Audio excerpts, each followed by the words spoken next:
Hi everyone, I'm just here to show you how you can transfer some images. Year 11, you are doing things that are organic, so your topic is domestic, wild and native. So I've chosen a couple of geckos.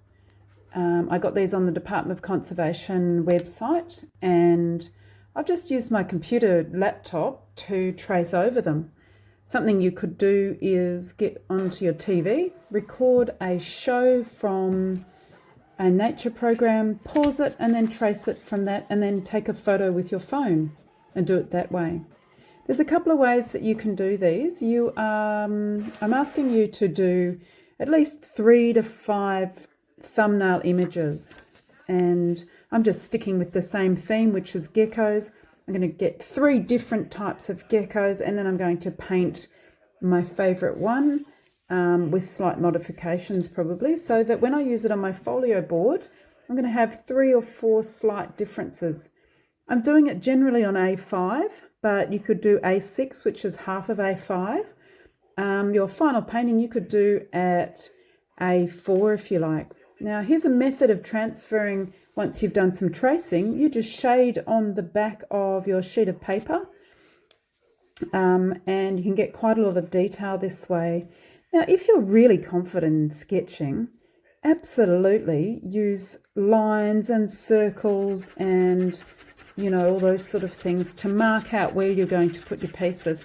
And I'll have a little lesson on that as well, so that you can do some drawing from observation. And once you've done these, if you have no paints, that's fine. Just keep going on to the next few series, because what you'll be doing with those when you get back is we can photocopy those images onto your paintings, and you can do some painted grounds, and then you could paint on top of that, and then just have a series of little paintings to do on top of larger backgrounds that you've already made on your surfaces. Now here you can just see that how to do the transfer if you want to do it again. So you can actually have the shading on the back, and then you can trace again over the top. You can see how I'm pressing a lot harder, and that gives me quite a nice contrast. I'm using hatching here to do a couple of thumbnails. And I don't want to have huge amounts of details, because I just want to get an idea of how it's going to look when I'm finished. So when I do transfer over, it means that I can use 2 or 3 images in my bigger painting that I finish with at the end, because I'm going to put them all together in the end.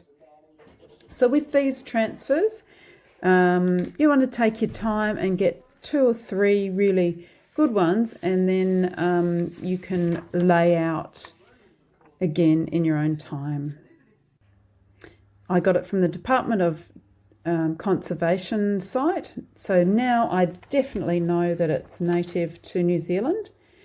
And you can see here how you can see through the paper, the A4 paper. Here's now a video of me making the drawing in a lot of detail, and you can see this took about 30 minutes to actually draw, and I've worked back in with my rubber, and then I've shaded back in. And remember that the trick to getting some really good depth to your work is you make the line belong to the foreground or the background.